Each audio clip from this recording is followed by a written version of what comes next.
Hello everyone, welcome to Edumate commerce classes. ಇವತ್ತಿನ ವಿಡಿಯೋದಲ್ಲಿ second PUC accountancy model question paper 3ರಲ್ಲಿ ಕೇಳಿರುವಂತಹ 12 ಮಾರ್ಕ್ಸ್ನ ಅಡ್ಮಿಷನ್ ಆಫ್ ಪ್ರಾಬ್ಲಮ್ನ ನಾನು ಡಿಸ್ಕಸ್ ಮಾಡ್ತಾ ಇದ್ದೀನಿ. ನೋಡಿ, 27ನೇ ಕ್ವಶನ್ ಅಡ್ಮಿಷನ್ ಆಫ್ ಪಾರ್ಟ್ನರ್ ಮೇಲೆ ಕೇಳಿದ್ದಾರೆ. ಪ್ರಾಬ್ಲಮ್ ಏನಿದೆ ಅಂತ ಅಂದರೆ, ರೆಡ್ ಮತ್ತು ಬ್ಲ್ಯಾಕ್ ಅನ್ನುವಂಥವರು ಇಬ್ಬರು ಪಾರ್ಟ್ನರ್ಸ್ ಇದ್ದಾರೆ. ಅವರು ಪ್ರಾಫಿಟ್ ಮತ್ತು ಲಾಸನ್ನು ಅವರು 6:4 ರೇಷದ ಮೇಲೆ ಹಂಚ್ಕೊಳ್ತಾ ಇದ್ದಾರೆ. ಅವರ ಬ್ಯಾಲೆನ್ಸ್ ಶೀಟು 31/3/2024ರಲ್ಲಿ ಈ ರೀತಿಯಾಗಿ ಇದೆ ಅಂತ ಹೇಳಿದ್ದಾರೆ. ಅಸೆಟ್ಸ್ ಮತ್ತು ಲಯಬಿಲಿಟೀಸನ್ನು ಕೊಟ್ಟಿದ್ದಾರೆ. ಅಡ್ಜಸ್ಟ್ಮೆಂಟ್ ಏನು ಹೇಳಿದ್ದಾರೆ, 1/4/2024ಕ್ಕೆ ಅವರು ವೈಟ್ ಅನ್ನುವಂತಹ ಒಬ್ಬ ಹೊಸ ಪಾರ್ಟ್ನರ್ನ ಅಡ್ಮಿಟ್ ಮಾಡ್ಕೊಂಡಿದ್ದಾರೆ. ಈ ಕೆಳಗಿನ ಕಂಡೀಷನ್ನ ಬೇಸಿಸ್ ಮೇಲೆ ವೈಟ್ 25,000 ಕ್ಯಾಪಿಟಲ್ ತಂದಿದ್ದಾರೆ, 8,000 ಗುಡ್ವಿಲ್ ತಂದಿದ್ದಾರೆ. ಫ್ಯೂಚರಲ್ಲಿ ಅವರಿಗೆ 1/6 ಶೇರನ್ನು ಕೊಡಬೇಕು ಅಂತ ಹೇಳಿದ್ದಾರೆ. ನೆಕ್ಸ್ಟ್, ಫರ್ನಿಚರ್ 10% ಡಿಪ್ರಿಸಿಯೇಟ್ ಆಗಿದೆ, ಬಿಲ್ಡಿಂಗು 20% ಅಪ್ರಿಸಿಯೇಟ್ ಆಗಿದೆ. Provision for doubtful debt is no longer.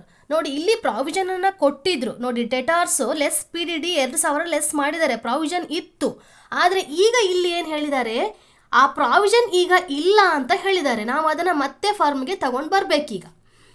Next 1,000 repair ಚಾರ್ಜಸನ್ನು ಕೊಟ್ಟಿದ್ದಾರೆ. Goodwill amount withdrawn by old partners. Goodwill ಏನು ಇವರು 8,000 ತಂದಿದ್ದಾರಲ್ಲ, ಆ ಗುಡ್ವಿಲ್ನ ಓಲ್ಡ್ ಪಾರ್ಟ್ನರ್ ಆಲ್ರೆಡಿ ವಿತ್ಡ್ರಾ ಮಾಡ್ಕೊಂಡು ಬಿಟ್ಟಿದ್ದಾರೆ. ಅದರ ಬೇಸಿಸ್ ಮೇಲೆ ನೀವು revaluation account, partners capital account ಮತ್ತು ನ್ಯೂ ಬ್ಯಾಲೆನ್ಸ್ ಶೀಟನ್ನು ಪ್ರಿಪೇರ್ ಮಾಡಿ ಅಂತ ಹೇಳಿದ್ದಾರೆ. ನೋಡಿ, ಮೊದಲನೇ ಅಕೌಂಟ್ ರಿವ್ಯಾಲ್ಯೂಯೇಷನ್ ಅಕೌಂಟ್. ಕೀ ಪಾಯಿಂಟ್ಸನ್ನು ನಾನಿಲ್ಲಿ ಮತ್ತೆ ಡಿಸ್ಕಸ್ ಮಾಡಲ್ಲ.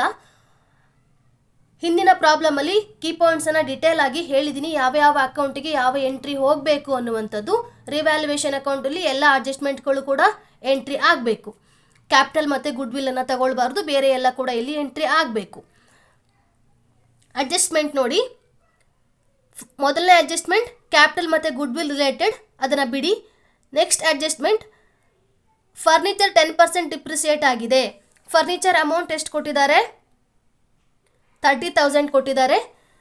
ಎಂಟ್ರಿ ಹಾಕ್ತೀವಿ. ಟು ಡಿಪ್ರಿಸಿಯೇಷನ್ ಆನ್ ಫರ್ನಿಚರ್ 30,000 ಮೇಲೆ 10% ಅಂತ ಅಂದರೆ 3,000. ನೆಕ್ಸ್ಟ್ ಬಿಲ್ಡಿಂಗ್ಸು 30,000 ಇದೆ, 20,000 20% ಅಪ್ರಿಸಿಯೇಟ್ ಆಗಿದೆ. ಅಪ್ರಿಸಿಯೇಷನ್ ಆಗಿದೆ ಅಂತ ಅಂದರೆ ನಾವು ಎಲ್ಲಿ ಎಂಟ್ರಿ ಹಾಕ್ತೀವಿ, ಕ್ರೆಡಿಟ್ ಸೈಡಲ್ಲಿ ಎಂಟ್ರಿ ಹಾಕ್ತೀವಿ. ಎಲ್ಲ ಡಿಪ್ರಿಸಿಯೇಷನ್ ಎಕ್ಸ್ಪೆನ್ಸಸ್ಸನ್ನು ನಾವು ಡೆಬಿಟ್ ಸೈಡಲ್ಲಿ ತಗೊಳ್ತೀವಿ. ಎಲ್ಲ ಅಪ್ರಿಸಿಯೇಷನ್ ಮತ್ತು ಇನ್ಕಮನ್ನು ನಾವು ಕ್ರೆಡಿಟ್ ಸೈಡಲ್ಲಿ ತಗೊಳ್ತೀವಿ. ಇಲ್ಲಿ ಬೈ ಅಪ್ರಿಸಿಯೇಷನ್ ಆನ್ ಬಿಲ್ಡಿಂಗ್ಸ್ 30,000 ಮೇಲೆ 20% ಅಂತ ಅಂದರೆ 6,000.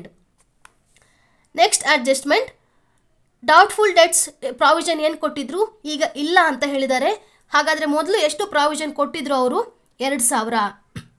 ನಾವು ಹಿಂದಿನ ಪ್ರಾಬ್ಲಮಲ್ಲಿ ಏನು ಮಾಡ್ತಾ ಇದ್ವಿ, ಎಲ್ಲ ಪ್ರಾವಿಷನ್ಗಳನ್ನು ಕೂಡ ಡೆಬಿಟ್ ಸೈಡಲ್ಲಿ ಎಂಟ್ರಿ ಹಾಕ್ತಾ ಇದ್ವಿ. ಯಾಕೆ ಅಂತಂದರೆ ಲೆಸ್ ಆಗಿರ್ತಿತ್ತು. ಇಲ್ಲಿ ಏನು ಹೇಳಿದ್ದಾರೆ, ನಾವು ಪ್ರೊವೈಡ್ ಮಾಡಿದ್ವಿ, ಆದರೆ ಈಗ ಅದು ಇಲ್ಲ ಅಂತ ಹೇಳಿದ್ದಾರೆ. ಮತ್ತೆ ಫರ್ಮ್ಗೆ ಒಳಗೆ ತಗೊಂಡು ಬರಬೇಕು ಅದನ್ನು. ಹಾಗಾಗಿ ಕ್ರೆಡಿಟ್ ಸೈಡಲ್ಲಿ ಎಂಟ್ರಿ ಹಾಕ್ತಾ ಇದ್ದೀವಿ. By PDD no longer 2,000.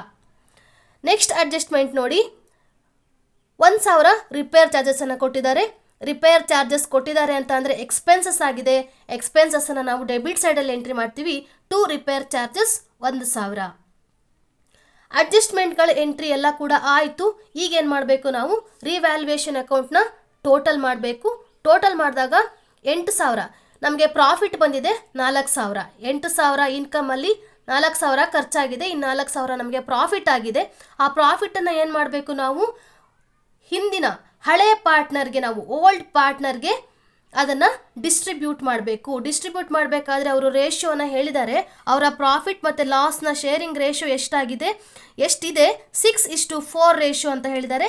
6:4 ರೇಷಿಯೋದ ಮೇಲೆ ನಾವು ಡಿವೈಡ್ ಮಾಡಿದಾಗ 4,000ಅನ್ನು 6/10 4/10 6 + 4 10 ಆಗುತ್ತಲ್ಲ. 6/10 4/10 ಮಾಡಿದಾಗ 2,400 1,600 ಟೋಟಲ್ ಮಾಡಿದರೆ 4,000 ಆಗಬೇಕು. ಇಷ್ಟು ಮಾಡಿದರೆ ರಿವ್ಯಾಲ್ಯೂಯೇಷನ್ ಅಕೌಂಟ್ ಮುಗಿಯುತ್ತೆ. ನೆಕ್ಸ್ಟ್ ಹೋಗ್ತೀವಿ ಪಾರ್ಟ್ನರ್ಸ್ ಕ್ಯಾಪಿಟಲ್ ಅಕೌಂಟಿಗೆ. ಪಾರ್ಟ್ನರ್ಸ್ ಕ್ಯಾಪಿಟಲ್ ಅಕೌಂಟಲ್ಲಿ ಎಲ್ಲ ಪಾರ್ಟ್ನರ್ಗಳ ಅಕೌಂಟ್ ಕೂಡ ಓಪನ್ ಆಗಬೇಕು. ಯಾವುದೇ ಅಕೌಂಟ್ ಆದರೂ ಕೂಡ ನೀವು ಡೆಬಿಟ್ ಕ್ರೆಡಿಟನ್ನು ಮೆನ್ಷನ್ ಮಾಡಬೇಕು, ಯಾವುದೇ ಕಾರಣಕ್ಕೂ ಅದನ್ನು ಮರಿಬಾರ್ದು. ಇಲ್ಲಿ particulars red black white, particulars red black white ಕಾಲಮ್ಸನ್ನು ಹಾಕೊಂಡ್ವಿ. ಇಲ್ಲಿ ಕಂಪಲ್ಸರಿ ಯಾವ ಎಂಟ್ರಿ ಬರಬೇಕು? Old capital, reserve fund, P&L account, ಹೊಸ ಪಾರ್ಟ್ನರ್ನ ಕ್ಯಾಪಿಟಲ್, ಗುಡ್ ವಿಲ್, ಹಾಗೆ ರಿವ್ಯಾಲ್ಯೂಯೇಷನ್ ಅಕೌಂಟ್ನ ಪ್ರಾಫಿಟ್ ಅಥವಾ ಲಾಸ್. ಇಷ್ಟು ಎಂಟ್ರಿಗಳು ಇಲ್ಲಿ ಕಂಪಲ್ಸರಿಯಾಗಿ ಬರಬೇಕು. ನನ್ನ ಹಿಂದಿನ ಪ್ರಾಬ್ಲಮ್ನಲ್ಲಿ ನಾನು ಕೀ ಪಾಯಿಂಟ್ಸನ್ನು ಎಕ್ಸ್ಪ್ಲೇನ್ ಮಾಡಿದ್ದೀನಿ, ಕೀ ಪಾಯಿಂಟ್ಸನ್ನು ಕೊಟ್ಟಿದ್ದೀನಿ, ಅದನ್ನು ನೋಡ್ಕೊಳ್ಳಿ. ಇಲ್ಲಿ ಮೊದಲನೇದು ನಾವು ತಗೊಳ್ತೀವಿ ಕ್ಯಾಪಿಟಲ್. ಪಾರ್ಟ್ನರ್ಸ್ ತಂದಿರುವಂತಹ ಕ್ಯಾಪಿಟಲ್ ಎಷ್ಟಿದೆ? Red 40,000, black 30,000. ಮತ್ತೆ ನಾವು ಕ್ಯಾಪಿಟಲ್ ಅಂತ ಬರೆಯೋದಿಲ್ಲ. By balance brought down, red 40,000, black 30,000, ವೈಟ್ನ ಅಕೌಂಟ್ ಇನ್ನೂ ಓಪನ್ ಆಗಿಲ್ಲ, ಹಾಗಾಗಿ ಅದಕ್ಕೆ ಡ್ಯಾಶ್ ಹಾಕಿದ್ದೀವಿ. ನೆಕ್ಸ್ಟ್ ಹೋಗ್ತೀವಿ ಜನರಲ್ ರಿಸರ್ವ್. ಜನರಲ್ ರಿಸರ್ವ್ ಕೊಟ್ಟಿದ್ದಾರೆ 4,000 ಕೊಟ್ಟಿದ್ದಾರೆ. ಜನರಲ್ ರಿಸರ್ವನ್ನು ನಾವು ಡಿಸ್ಟ್ರಿಬ್ಯೂಷನ್ ಮಾಡ್ತೀವಿ ಯಾರಿಗೆ? ಓಲ್ಡ್ ಪಾರ್ಟ್ನರ್ಸ್ಗೆ. ಯಾಕೆ ಅಂತ ಅಂದರೆ ಇದು ಓಲ್ಡ್ ಬ್ಯಾಲೆನ್ಸ್ ಶೀಟ್ ಅಲ್ವಾ. ಓಲ್ಡ್ ಬ್ಯಾಲೆನ್ಸ್ ಶೀಟು ಹೊಸ ಪಾರ್ಟ್ನರ್ಗೆ ಸಂಬಂಧ ಇರೋದಿಲ್ಲ, ಅವರು ಇನ್ನೂ ಅಡ್ಮಿಷನ್ ಆಗಿರೋದಿಲ್ಲ. ಹಾಗಾಗಿ ಓಲ್ಡ್ ಪಾರ್ಟ್ನರ್ಗೆ ನಾವು ಅದನ್ನು ಡಿಸ್ಟ್ರಿಬ್ಯೂಷನ್ ಮಾಡ್ತೀವಿ. ಯಾವ ರೇಷೋದ ಮೇಲೆ? 6:4 ರೇಷೋದ ಮೇಲೆ ಅದನ್ನು ಡಿಸ್ಟ್ರಿಬ್ಯೂಟ್ ಮಾಡ್ತೀವಿ.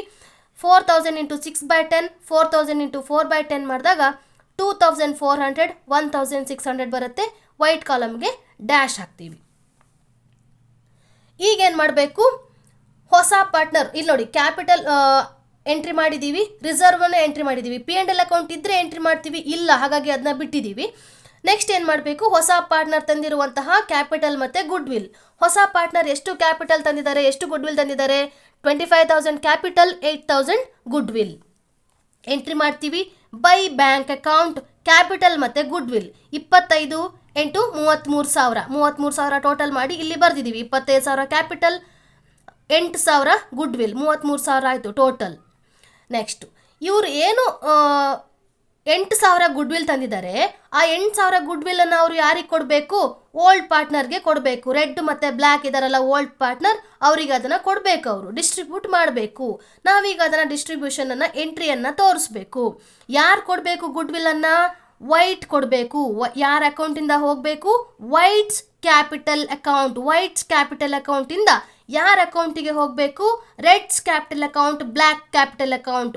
ವೈಟ್ ಅವರು ರೆಡ್ ಮತ್ತು ಬ್ಲ್ಯಾಕ್ ಅನ್ನುವಂತಹ ಓಲ್ಡ್ ಪಾರ್ಟ್ನರ್ಗೆ ಅವರ ಗುಡ್ ವಿಲ್ಲಲ್ಲಿ ಶೇರನ್ನು ಕೊಡಬೇಕು. ತಂದಿರುವಂಥ ಗುಡ್ ವಿಲ್ಲನ್ನು ಇಬ್ಬರಿಗೂ ಕೂಡ ಡಿಸ್ಟ್ರಿಬ್ಯೂಷನನ್ನು ಮಾಡಬೇಕು ಅನ್ನುವಂಥದ್ದು. 8,000 ತಂದಿದ್ದಾರೆ. ಇಲ್ಲಿ ನೋಡಿ, ಗುಡ್ ವಿಲ್ ಕ್ಯಾಲ್ಕುಲೇಷನ್ ಮಾಡಬೇಕಾದಾಗ ಸ್ಯಾಕ್ರಿಫೈಸ್ ರೇಷೋನ ಕೊಟ್ಟಿದ್ದಾರಾ ಇಲ್ವಾ ಅನ್ನುವಂಥದ್ದನ್ನು ನೋಡ್ಕೊಳ್ಳಿ. ಗುಡ್ ವಿಲ್ ಯಾವಾಗಲೂ ಕೂಡ ಸ್ಯಾಕ್ರಿಫೈಸ್ ರೇಷೋದ ಮೇಲೇ ಕ್ಯಾಲ್ಕುಲೇಷನ್ ಆಗಬೇಕು. ಒಂದು ವೇಳೆ ಕೊಟ್ಟಿಲ್ಲ ಅಂದಾಗ ನಾವು ಓಲ್ಡ್ ರೇಷೋನೇ ಸ್ಯಾಕ್ರಿಫೈಸ್ ರೇಷೋ ಅಂತ ಕನ್ಸಿಡರ್ ಮಾಡಿಕೊಂಡು ಕ್ಯಾಲ್ಕುಲೇಷನನ್ನು ಮಾಡ್ತೀವಿ. ಇಲ್ಲಿ ನಮಗೆ ಸ್ಯಾಕ್ರಿಫೈಸ್ ರೇಷೋ ಕೊಟ್ಟಿಲ್ಲ, ಹಾಗಾಗಿ ನಾವು ಓಲ್ಡ್ ರೇಷೋಗೆ ಹೋಗ್ತೀವಿ. 6:4 ರೇಷೋ ಕೊಟ್ಟಿದ್ದಾರಲ್ಲ ಅದನ್ನೇ ತಗೊಳ್ತೀವಿ. ಈಗ ವೈಟ್ ಕೊಡಬೇಕು, ರೆಡ್ ಮತ್ತು ಬ್ಲ್ಯಾಕಿಗೆ ಕೊಡಬೇಕು. ಎಷ್ಟು ಕೊಡಬೇಕು? 8,000ನ 6/10, 4/10 ಮಾಡಿದಾಗ 4,800 ರೆಡ್ಗೆ, 3,200 ಬ್ಲ್ಯಾಕ್ಗೆ ಕೊಡಬೇಕು. ನೋಡಿ, ಇಲ್ಲಿ ಯಾರ ಹೆಸರು ಬರೆದಿರ್ತೀರಿ ಅವರ ಕಾಲಮಿಗೆ ಡ್ಯಾಶ್ ಹಾಕ್ಕೊಳ್ಳಿ. ಇಲ್ಲೂ ಕೂಡ ಯಾರ ಹೆಸರು ಬರೆದಿರ್ತೀರ ಅವ್ರ ಕಾಲಮಿಗೆ ಡ್ಯಾಶ್ ಹಾಕ್ಕೊಳ್ಳಿ. ಉಳಿದಿರೋ ಕಾಲಮಿಗೆ ಎಂಟ್ರಿಯನ್ನು ಹಾಕಿ ಅಷ್ಟೇ. ಗುಡ್ ವಿಲ್ ಕ್ಯಾಲ್ಕುಲೇಷನ್ ಆಯಿತು. ಈಗೇನು ಮಾಡಬೇಕು? ಏನು ಹೇಳಿದ್ದಾರೆ ಇಲ್ಲಿ ಅಡ್ಜಸ್ಟ್ಮೆಂಟ್ನಲ್ಲಿ? Goodwill amount is to be withdrawn by the old partners ಅಂತ ಹೇಳಿದ್ದಾರೆ. ನಾನು ಹಿಂದೆ ಮಾಡಿರುವಂತಹ ಪ್ರಾಬ್ಲಮಲ್ಲಿ ಹಾಫ್ ಆಫ್ ದ ಗುಡ್ ವಿಲ್ಲನ್ನು ವಿತ್ಡ್ರಾನ್ ಮಾಡ್ಕೊಂಡಿದ್ರು. ಇಲ್ಲಿ ಏನು ಮಾಡಿದ್ದಾರೆ? ಫುಲ್ ಅಮೌಂಟನ್ನು ವಿತ್ಡ್ರಾನ್ ಮಾಡ್ಕೊಂಡು ಬಿಟ್ಟಿದ್ದಾರೆ ಓಲ್ಡ್ ಪಾರ್ಟ್ನರ್ಸ್. ಹಾಗಾಗಿ ಇಲ್ಲಿ ಫರ್ಮ್ ಅಕೌಂಟಿಗೆ ಬಂದಿತ್ತು. ಇಲ್ಲಿ ಗುಡ್ ವಿಲ್ ನಾವು ಎಂಟ್ರಿ ಮಾಡಿದ್ದೀವಿ, ಆದರೆ ಅವ್ರು ಏನು ಮಾಡಿದ್ದಾರೆ? ವಿತ್ಡ್ರಾನ್ ಮಾಡ್ಕೊಂಡು ಬಿಟ್ಟಿದ್ದಾರೆ. ವಾಪಸ್ ಅವ್ರ ಅಕೌಂಟಿಗೆ ಕಳಿಸ್ಬೇಕು. ನಾವು ಕಳಿಸ್ತಾ ಇದ್ದೀವಿ ಟು ಕ್ಯಾಶ್ ಅಥವಾ ಬ್ಯಾಂಕ್ ಅಕೌಂಟ್. ಇಲ್ಲಿ ಏನು ವಿತ್ಡ್ರಾನ್ ಮಾಡ್ಕೊಂಡು ಇಲ್ಲಿ ಏನು ಡಿಸ್ಟ್ರಿಬ್ಯೂಟ್ ಮಾಡಿದಾರಲ್ವಾ 4,800, 3,200 ಅಷ್ಟೂ ಅವರು ವಿತ್ಡ್ರಾನ್ ಮಾಡ್ಕೊಂಡಿದ್ದಾರೆ ಫುಲ್ ಅಮೌಂಟ್. ಅದೇ ಅಮೌಂಟನಲ್ಲಿ ಎಂಟ್ರಿ ಮಾಡ್ತೀವಿ. ಒಂದು ವೇಳೆ half of the good will ಅಂತ ಕೊಟ್ಟಿದ್ರೆ ಇದರಲ್ಲಿ ಅರ್ಧ, ಇದೆರಡನ್ನು ಕೂಡ ಹಾಫ್ ಮಾಡಿ ಇಲ್ಲಿ ಎಂಟ್ರಿ ಮಾಡ್ತಿದ್ವಿ. ಇಲ್ಲಿ ಫುಲ್ ಹೇಳಿದ್ದಾರೆ, ಹಾಗಾಗಿ ಇದೇ ಸೇಮ್ ಅಮೌಂಟನ್ನು ಇಲ್ಲಿ ಎಂಟ್ರಿ ತಗೊಳ್ತೀವಿ. ಆಯಿತಾ? ಗುಡ್ ವಿಲ್ ಕ್ಯಾಲ್ಕುಲೇಷನ್ ಆಯಿತು, ಗುಡ್ ವಿಲ್ ಡಿಸ್ಟ್ರಿಬ್ಯೂಷನ್ ಆಯಿತು, ಅವರಿಗೆ ವಾಪಸ್ ಕೊಟ್ಟಾಯಿತು, ಅವ್ರ ಅಕೌಂಟಿಗೆ ವಾಪಸ್ ಕಳಿಸಿ ಆಯಿತು. ಯಾಕಂದರೆ ಅವ್ರು ತೊಗೊಂಡ್ಬಿಟ್ಟಿದ್ದಾರೆ, ವಿತ್ಡ್ರಾನ್ ಮಾಡ್ಕೊಂಡು ಬಿಟ್ಟಿದ್ದಾರೆ. ಈಗ ಕೊನೆಯ ಒಂದು ಎಂಟ್ರಿ ಯಾವುದು? ರಿವ್ಯಾಲ್ಯೂಯೇಷನ್ ಅಕೌಂಟ್ನ ಪ್ರಾಫಿಟ್ ಅಥವಾ ಲಾಸ್ ಏನು ಬಂದಿರುತ್ತೆ ಆ ಎಂಟ್ರಿಯನ್ನು ಹಾಕಬೇಕು. ಯಾವ ಸೈಡ್ ಬಂದಿರುತ್ತೆ ಅದರ ಆಪೋಸಿಟಲ್ಲೇ ನಾವು ಎಂಟ್ರಿ ಹಾಕ್ತೀವಿ. ನೋಡಿ, ಇಲ್ಲಿ ಪ್ರಾಫಿಟ್ ಬಂದಿದೆ 2400 1600 ನಾವು ಪ್ರಾಫಿಟನ್ನು ಡಿಸ್ಟ್ರಿಬ್ಯೂಟ್ ಮಾಡಿದ್ದೀವಿ. ಆ ಪ್ರಾಫಿಟನ್ನು ತಗೊಂಡು ಬರ್ತೀವಿ ಈ ಕಡೆ. ಬೈ ರಿವ್ಯಾಲ್ಯೂಯೇಷನ್ ಅಕೌಂಟಿಂದ ಬಂದಿರುವಂತಹ ಪ್ರಾಫಿಟ್ 2400 ರೆಡ್ ಅವರಿಗೆ, 1600 ಬ್ಲ್ಯಾಕ್ ಅವರಿಗೆ ಪ್ರಾಫಿಟ್ ಬಂದಿದೆ.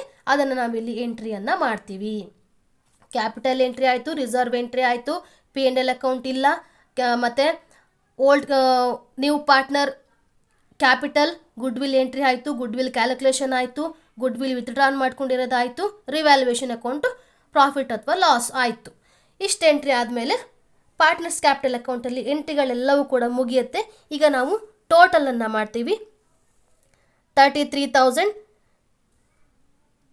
36,400, 49,600 ಎಲ್ಲ ಕೂಡ ಜಾಸ್ತಿ ಇದೆ. ಹಾಗಾಗಿ ಎಲ್ಲಿ ಕೂಡ ಎಂಟ್ರಿ ಮಾಡ್ತೀವಿ, ಈ ಕಡೆ ಸೈಡ್ ಕೂಡ ಎಂಟ್ರಿ ಮಾಡ್ತೀವಿ. ಡೆಬಿಟ್ ಸೈಡ್ನಲ್ಲಿ ಏನು ಡಿಫ್ರೆನ್ಸ್ ಅಮೌಂಟ್ ನಮಗೆ ಸಿಗುತ್ತೆ, ಬ್ಯಾಲೆನ್ಸಿಂಗ್ ಫಿಗರ್ ಸಿಗುತ್ತೆ, ಅದನ್ನು ನಾವು ನ್ಯೂ ಬ್ಯಾಲೆನ್ಸ್ ಶೀಟಿಗೆ ತಗೊಂಡು ಹೋಗ್ತೀವಿ. 44,800, 33,200, 25,000 ಇದನ್ನು ನಾವು ಬ್ಯಾಲೆನ್ಸಿಂಗ್ ಫಿಗರ್ ಏನಿರುತ್ತೆ ಇದನ್ನು ನಾವು ನ್ಯೂ ಬ್ಯಾಲೆನ್ಸ್ ಶೀಟಿಗೆ ಕ್ಯಾರಿ ಮಾಡ್ತೀವಿ. ಇದೇ ಕ್ಯಾಪಿಟಲನ್ನು ನಾವು ಹೊಸ ಬ್ಯಾಲೆನ್ಸ್ ಶೀಟ್ನಲ್ಲಿ ಕ್ಯಾರಿ ಮಾಡ್ತೀವಿ ಅನ್ನುವಂಥದ್ದು. ನೆಕ್ಸ್ಟು ನ್ಯೂ ಬ್ಯಾಲೆನ್ಸ್ ಶೀಟನ್ನು ಪ್ರಿಪೇರ್ ಮಾಡ್ತಾ ಇದ್ದೀವಿ. ಹೆಡ್ಡಿಂಗ್ ಬರಿತೀವಿ, new balance sheet as on 1/4/2024. ಅವ್ರು ಕೊಟ್ಟಿರುವಂಥದ್ದು ಹಳೆ ಬ್ಯಾಲೆನ್ಸ್ ಶೀಟು 31/3/2024. ನಾವು ನೆಕ್ಸ್ಟ್ ಡೇಟನ್ನು ತಗೊಳ್ತೀವಿ ಹೊಸ ಬ್ಯಾಲೆನ್ಸ್ ಶೀಟಿಗೆ. 1/4/2024 ನೆಕ್ಸ್ಟ್ ಡೇಟನ್ನು ತಗೊಳ್ತೀವಿ. ಇಲ್ಲಿ ಏನಿಲ್ಲ, ಹಳೆ ಬ್ಯಾಲೆನ್ಸ್ ಶೀಟನ್ನು ನೋಡೋದು, ಹೊಸ ಬ್ಯಾಲೆನ್ಸ್ ಶೀಟಿಗೆ ಎಂಟ್ರಿಯನ್ನು ಹಾಕೋದು. ಲಯಬಿಲಿಟೀಸ್ ಅಸೆಟ್ಸ್ ರುಪೀಸ್ ಕಾಲಮನ್ನು ಹಾಕ್ಕೊಂಡಿದ್ದೀವಿ. ಮೊದಲು ಲಯಬಿಲಿಟೀಸನ್ನು ನೋಡಿ. ಕ್ರೆಡಿಟಾರ್ಸ್ ಬಿಲ್ಸ್ ಪೇಯಬಲ್ ಎಂಟ್ರಿ ಮಾಡ್ತೀವಿ. Creditors 20,000, bills payable 6,000. ನೆಕ್ಸ್ಟ್ ಇಲ್ಲಿ ಏನು ಓಲ್ಡ್ ಕ್ಯಾಪಿಟಲ್ ಇದೆ, ನಾವು ನ್ಯೂ ಕ್ಯಾಪಿಟಲ್ನ ತಗೋಬೇಕು. ಕ್ಯಾಪಿಟಲ್ಸ್ ಹೆಡ್ಡಿಂಗ್ ಹಾಕೊಳ್ತೀವಿ. ರೆಡ್ ಬ್ಲ್ಯಾಕ್ ಅವರು ಅಷ್ಟೇ ಕೊಟ್ಟಿದ್ರು, ಹಳೆ ಕ್ಯಾಪಿಟಲ್ ಇಬ್ಬರೇ ಪಾರ್ಟ್ನರ್ ಇದ್ರು. ಇಲ್ಲಿ 3 ಜನ ಆಗಿದ್ದಾರೆ, ವೈಟ್ ಒಬ್ಬರು ಸೇರ್ಕೊಂಡಿದ್ದಾರಲ್ಲ, ರೆಡ್ ಬ್ಲ್ಯಾಕ್ ವೈಟ್. ಕ್ಯಾಪಿಟಲ್ ಎಲ್ಲಿದೆ ನಮಗೆ, ಹೊಸ ಕ್ಯಾಪಿಟಲ್ ಎಲ್ಲಿದೆ, ಬ್ಯಾಲೆನ್ಸಿಂಗ್ ಫಿಗರ್ 44,800, 33,200, 25,000. ಹೊಸ ಕ್ಯಾಪಿಟಲ್ ಏನು ಬಂದಿದೆ ಅದನ್ನು ನಾವಿಲ್ಲಿ ಕನ್ಸಿಡರ್ ಮಾಡ್ತೀವಿ. 3 ಜನಕ್ಕೂ ಕೂಡ ತಗೊಳ್ತೀವಿ. ಟೋಟಲ್ ಮಾಡಿದಾಗ 1,03,000 ಆಯಿತು. ನೆಕ್ಸ್ಟ್ ಅಸೆಟ್ ಸೈಡಲ್ಲಿ ಕ್ಯಾಶ್ ಇದೆ. ಕ್ಯಾಶ್ ಇನ್ ಹ್ಯಾಂಡ್ 5,000 ಕೊಟ್ಟಿದ್ದಾರೆ. ನಾವಿಲ್ಲಿ ಕ್ಯಾಶ್ ಇನ್ ಹ್ಯಾಂಡ್ ಎಂಟ್ರಿ ತಗೊಳ್ತೀವಿ. Cash in hand 5,000 cash in hand ಅವರು ಹಳೆ ಬ್ಯಾಲೆನ್ಸ್ ಶೀಟಲ್ಲಿ ಕೊಟ್ಟಿದ್ದಾರೆ. ಆದರೆ ನಮ್ಮ ಹತ್ರ ಈಗ ಕ್ಯಾಶ್ ಇನ್ನೂ ಆ್ಯಡ್ ಆಗಿದೆ. ಹೇಗೆ ಆ್ಯಡ್ ಆಗಿದೆ, ಹೊಸ ಪಾರ್ಟ್ನರ್ ಬಂದಿದ್ದಾರಲ್ಲ, ಹೊಸ ಪಾರ್ಟ್ನರ್ ಏನು ಮಾಡಿದ್ದಾರೆ, 25,000 ಗುಡ್ವಿಲ್ ತಂದಿದ್ದಾರೆ, ಕ್ಯಾಪಿಟಲ್ ತಂದಿದ್ದಾರೆ, 8,000 ಗುಡ್ವಿಲ್ ತಂದಿದ್ದಾರೆ. ಆದರೆ ಅವ್ರು ತಂದಿರುವಂತಹ 8,000 ಗುಡ್ವಿಲ್ಲನ್ನು ಹಳೆ ಪಾರ್ಟ್ನರ್ ಆಲ್ರೆಡಿ ಅದನ್ನು ವಿತ್ಡ್ರಾನ್ ಮಾಡ್ಕೊಂಡು ಬಿಟ್ಟಿದ್ದಾರೆ. ಹಾಗಾಗಿ ಹೇಗೆ ಕ್ಯಾಲ್ಕುಲೇಷನ್ ಮಾಡಬೇಕು, 5,000 ಕ್ಯಾಶ್ ಅಟ್ ಬ್ಯಾಂಕ್ ಇದೆ, ಕ್ಯಾಶ್ ಇನ್ ಹ್ಯಾಂಡ್, 25,000 ಹೊಸ ಪಾರ್ಟ್ನರ್ನ ಕ್ಯಾಪಿಟಲ್, 8,000 ಅವ್ರು ತಂದಿರುವಂತಹ ಗುಡ್ವಿಲ್, ಆ 8,000 ವಿತ್ಡ್ರಾನ್ ಆಗಿದೆ, ಲೆಸ್ ಮಾಡ್ಕೊಳ್ತೀವಿ. ಟೋಟಲ್ ಮಾಡಿದಾಗ 30,000 ಬರುತ್ತೆ. ನೆಕ್ಸ್ಟ್ ನೋಡಿ ಡೆಟಾರ್ಸ್. ಡೆಟಾರ್ಸ್ ಇಲ್ಲಿ ಏನು ಮಾಡಿದ್ದಾರೆ, 20,000ದಲ್ಲಿ 2,000ನ ಲೆಸ್ ಮಾಡಿದ್ದಾರೆ. ಹೌದಾ, ಆದರೆ ಅಡ್ಜಸ್ಟ್ಮೆಂಟಲ್ಲಿ ಏನು ಹೇಳಿದ್ದಾರೆ, ಅದೀಗ ಇಲ್ಲ ಅಂತ ಹೇಳಿದ್ದಾರೆ, ಆ ಪ್ರಾವಿಷನ್ ಈಗ ಇಲ್ಲ ಅಂತ ಹೇಳಿದ್ದಾರೆ. ಇಲ್ಲಿ ನಾವೇನು ಮಾಡಬೇಕು, ಡೆಟಾರ್ಸ್ಗೆ ಅಡ್ಜಸ್ಟ್ಮೆಂಟನ್ನು ನಾವು ರಿವ್ಯಾಲ್ಯೂಯೇಷನ್ ಅಕೌಂಟಲ್ಲಿ ಏನು ಮಾಡಿದ್ದೀವಿ, ಆ್ಯಡ್ ಮಾಡಿದ್ದೀವಲ್ವ, ಇಲ್ಲಿ ಕ್ರೆಡಿಟ್ ಸೈಡಲ್ಲಿ ತೊಗೊಂಡಿದ್ದೀವಲ್ವ, ಅದೇ ಇಲ್ಲಿ ತೊಗೊಂಡು ಬನ್ನಿ. ಡೆಟಾರ್ಸ್ 18,000 ಇಲ್ಲಿ ಏನು ಕ್ರೆಡಿಟ್ ಸೈಡಲ್ಲಿ ತೊಗೊಂಡಿದ್ದೀವಿ ಆ ಅಮೌಂಟನ್ನು ಇಲ್ಲಿ ಆ್ಯಡ್ ಮಾಡ್ಕೊಳ್ತೀವಿ. ಕ್ರೆಡಿಟ್ ಸೈಡ್ ಇರುವಂಥದ್ದೆಲ್ಲ ಕೂಡ ನಾವು ಆ್ಯಡ್ ಮಾಡಬೇಕಲ್ಲ, ಆ್ಯಡ್ ಮಾಡ್ಕೊಳ್ತೀವಿ. 2,000 ಆ್ಯಡ್ ಮಾಡ್ತೀವಿ, 20,000 ಆಯಿತು. ನೆಕ್ಸ್ಟ್ ನೋಡಿ ಸ್ಟಾಕ್ 17,000, ಯಾವುದೇ ಅಡ್ಜಸ್ಟ್ಮೆಂಟ್ ಇಲ್ಲ, 17,000 ಡೈರೆಕ್ಟಾಗಿ ಬರಿತೀವಿ. ನೆಕ್ಸ್ಟು ಬಿಲ್ಡಿಂಗ್ಸು 30,000 ಬರಿತೀವಿ. 30,000ದಲ್ಲಿ ನಾವಿಲ್ಲಿ ಬಿಲ್ಡಿಂಗ್ಸಿಗೆ ಅಡ್ಜಸ್ಟ್ಮೆಂಟನ್ನು ಮಾಡ್ಕೊಂಡಿದ್ದೀವಿ. ಇಲ್ಲಿ ಎಲ್ಲಿ, ರಿವ್ಯಾಲ್ಯೂಯೇಷನ್ ಅಕೌಂಟಲ್ಲಿ ಏನಾಗಿತ್ತು, ಅಪ್ರಿಸಿಯೇಷನ್ ಆಗಿತ್ತು, 6,000 ಇಲ್ಲಿ ಕ್ಯಾಲ್ಕುಲೇಷನನ್ನು ತೋರಿಸಿದ್ದೀವಿ. ಅದೇ 6,000 ಇಲ್ಲಿ ತಗೊಳ್ತೀವಿ. ಅಪ್ರಿಸಿಯೇಷನ್ ಆಗಿತ್ತು, ಹಾಗಾಗಿ ನಾವಿಲ್ಲಿ ಆ್ಯಡ್ ಮಾಡ್ಕೊಳ್ತೀವಿ. 30,000ಕ್ಕೆ 6,000, 36,000 ಆಯಿತು. ನೆಕ್ಸ್ಟು ಫರ್ನಿಚರ್ ಕೂಡ 30,000 ಇದೆ, 30,000 ತಗೊಳ್ತೀವಿ. ಇದರ ಮೇಲೆ ಅಡ್ಜಸ್ಟ್ಮೆಂಟನ್ನು ಕೂಡ ನಾವು ರಿವ್ಯಾಲ್ಯೂಯೇಷನ್ ಅಕೌಂಟಲ್ಲಿ ಮಾಡ್ಕೊಂಡಿದ್ದೀವಿ. ಡಿಪ್ರಿಸಿಯೇಷನ್ ಆಗಿತ್ತು 10%, 3,000 ಕ್ಯಾಲ್ಕುಲೇಷನನ್ನು ಮಾಡ್ಕೊಂಡಿದ್ದೀವಿ. ಅದೇ ಡಿಪ್ರಿಸಿಯೇಷನ್ ತೊಗೊಂಡು ಬರ್ತೀವಿ, ಇಲ್ಲಿ ಲೆಸ್ ಮಾಡ್ಕೊಳ್ತೀವಿ 3,000. 3,000 ಲೆಸ್ ಮಾಡಿದರೆ 27,000. ಈಗ ಎಂಟ್ರೀಸ್ ಮುಗ್ದಿದೆ. ಒಂದು ಸಲ ಅಡ್ಜಸ್ಟ್ಮೆಂಟನ್ನು ನೋಡಬೇಕು. ಯಾಕೆ ಅಂತ ಅಂದರೆ ಎಲ್ಲ ಅಡ್ಜಸ್ಟ್ಮೆಂಟ್ಗಳು ಕೂಡ ಅಡ್ಮಿಷನ್ ಆಫ್ ಪಾರ್ಟ್ನರ್ ಕ್ಯಾಲ್ಕುಲೇಷನ್ ಮಾಡಬೇಕಾದ್ರೆ ಎಲ್ಲ ಅಡ್ಜಸ್ಟ್ಮೆಂಟ್ಗಳು ಕೂಡ 2 ಸಲ ಎಂಟ್ರಿ ಆಗಿರಬೇಕು. ಮೊದಲನೇದಾಗಿ ಫಸ್ಟ್ ನೋಡ್ತಾ ಬನ್ನಿ, ಕ್ಯಾಪಿಟಲ್ ಮತ್ತು ಗುಡ್ ವಿಲ್. ಹೊಸ ಪಾರ್ಟ್ನರ್ ತಂದಿರುವಂತಹ ಕ್ಯಾಪಿಟಲ್ ಮತ್ತು ಗುಡ್ ವಿಲ್ ಒಂದು ಸಲ ಎಲ್ಲಿ ಎಂಟ್ರಿ ಮಾಡಿದ್ದೀವಿ? ಪಾರ್ಟ್ನರ್ಸ್ ಕ್ಯಾಪಿಟಲ್ ಅಕೌಂಟಲ್ಲಿ ಎಂಟ್ರಿ ಮಾಡಿದ್ದೀವಿ. ಇನ್ನೊಂದು ಸಲ ಎಲ್ಲಿ ಎಂಟ್ರಿ ಮಾಡಿದ್ದೀವಿ? ಬ್ಯಾಲೆನ್ಸ್ ಶೀಟಲ್ಲಿ ಕ್ಯಾಶಲ್ಲಿ ತಗೊಂಡಿದ್ದೀವಿ. ಆಯಿತು, 2 ಸಲ. ನೆಕ್ಸ್ಟು ಫರ್ನಿಚರ್ನ ಡಿಪ್ರಿಸಿಯೇಟ್ ಆಗಿರುವಂಥದ್ದು, ಬಿಲ್ಡಿಂಗ್ ಅಪ್ರಿಸಿಯೇಟ್ ಆಗಿರುವಂಥದ್ದು. ಇಲ್ಲಿ furniture depreciation, building appreciation 2 entry ಆಗಿದೆ. ಇಲ್ಲೂ ತಗೊಂಡಿದ್ದೀವಿ ಬಿಲ್ಡಿಂಗ್ ಅಪ್ರಿಸಿಯೇಷನ್, ಫರ್ನಿಚರ್ ಡಿಪ್ರಿಸಿಯೇಷನ್. ಆಯಿತು. Next provision for doubtful debts is no longer. Revaluation ಅಕೌಂಟಲ್ಲಿ PDD ತಗೊಂಡಿದ್ದೀವಿ, ಬ್ಯಾಲೆನ್ಸ್ ಶೀಟಲ್ಲೂ ಕೂಡ PDDನ ಆ್ಯಡ್ ಮಾಡಿದ್ದೀವಿ. 2 ಸಲ ಆಯಿತು. ನೆಕ್ಸ್ಟ್ ಲೀಗಲ್ ರಿಪೇರ್ ಚಾರ್ಜಸನ್ನು ಏನು ಪೇ ಮಾಡಿದ್ದಾರೆ 1,000, ಅದನ್ನು ನಾವು ರಿವ್ಯಾಲ್ಯೂಯೇಷನ್ ಅಕೌಂಟಲ್ಲಿ ಎಂಟ್ರಿ ತೋರಿಸಿದ್ದೀವಿ, ಆದರೆ ಸಿಂಗಲ್ ಎಂಟ್ರಿ ಆಗಿದೆ. ಯಾವುದೇ ಅಡ್ಜಸ್ಟ್ಮೆಂಟ್ಗಳು ಕೂಡ ಸಿಂಗಲ್ ಎಂಟ್ರಿ ಆಗಿರ್ಬೋದು, ಡಬಲ್ ಎಂಟ್ರಿ ಆಗಿರಬೇಕು. ಸಿಂಗಲ್ ಎಂಟ್ರಿ ಆಗಿದೆ ಅಂದಾಗ ಆ ಅಡ್ಜಸ್ಟ್ಮೆಂಟನ್ನು ನೋಡಬೇಕು. ಈಗ ಅದು ಏನದು ರಿಪೇರ್ ಚಾರ್ಜಸ್ ಅಂತ ಅಂದರೆ ಎಕ್ಸ್ಪೆನ್ಸಸ್ ಅಲ್ವಾ? ಎಕ್ಸ್ಪೆನ್ಸಸ್ಸನ್ನು ನಾವು ಲಯಬಿಲಿಟಿ ಸೈಡಿಗೆ ತಗೊಂಡು ಹೋಗ್ತೀವಿ. ಇದು ಎಕ್ಸ್ಪೆನ್ಸಸ್ ಆಗಿರೋದ್ರಿಂದ ಲಯಬಿಲಿಟಿ ಸೈಡಲ್ಲಿ ಎಂಟ್ರಿ ಮಾಡ್ತೀವಿ. Provision for legal charges 1,000 entry ಮಾಡ್ತೀವಿ. ಈಗ ನಾವು ಬ್ಯಾಲೆನ್ಸ್ ಶೀಟನ್ನು ಟೋಟಲ್ ಮಾಡ್ತೀವಿ. ಟ್ಯಾಲಿ ಆಗುತ್ತೆ 1,30,000, 1,30,000. ನೋಡಿ, ಈ ರೀತಿಯಾಗಿ ನಾವು ಅಡ್ಮಿಷನ್ ಆಫ್ ಪಾರ್ಟ್ನರ್ನ ಕ್ಯಾಲ್ಕುಲೇಷನ್ ಮಾಡುವಂಥದ್ದು. ಹಿಂದಿನ ವಿಡಿಯೋದಲ್ಲಿ half of the good withdrawn ಆಗಿರುವಂಥದ್ದು ಕೂಡ ಅಪ್ಲೋಡ್ ಆಗಿದೆ ವಿಡಿಯೋ. ಕ್ಯಾಪಿಟಲ್ ಅಡ್ಜಸ್ಟ್ಮೆಂಟ್ ವಿಡಿಯೋ ಕೂಡ ಅಪ್ಲೋಡ್ ಆಗಿದೆ. ಇದು full amount of good will withdrawn ಆಗಿರುವಂಥದ್ದು. ಇದು 3ನೇ ಪ್ರಾಬ್ಲಮ್ ಅಡ್ಮಿಷನ್ ಆಫ್ ಪಾರ್ಟ್ನರ್ ಮೇಲೆ. ಎಲ್ಲ ಪ್ರಾಬ್ಲಮನ್ನು ಒಂದ್ಸಲ ನೋಡ್ಕೊಳ್ಳಿ. ಯಾಕೆ ಅಂತ ಅಂದರೆ ಮಾಡೆಲ್ ಕ್ವಶನ್ ಪೇಪರ್ನಲ್ಲಿ ಕೊಟ್ಟಿರುವಂತಹ ಪ್ರಾಬ್ಲಮನ್ನು ನೋಡಿಕೊಂಡು ಹೋಗುವಂಥದ್ದು, ನಿಮ್ಮ ರೆಫರೆನ್ಸಿಗೆ ಅದನ್ನು ಇಟ್ಕೊಳ್ಳುವಂಥದ್ದು ತುಂಬ ಇಂಪಾರ್ಟೆಂಟ್ ಆಗುತ್ತೆ. ನಿಮಗೆ ಇರುವಂತಹ ಎಲ್ಲ ಡೌಟ್ಗಳನ್ನು ಕ್ಲಿಯರ್ ಮಾಡಿಕೊಂಡು ಎಕ್ಸಾಮ್ಗೆ ಹೋಗಿ. All the best. Thank you.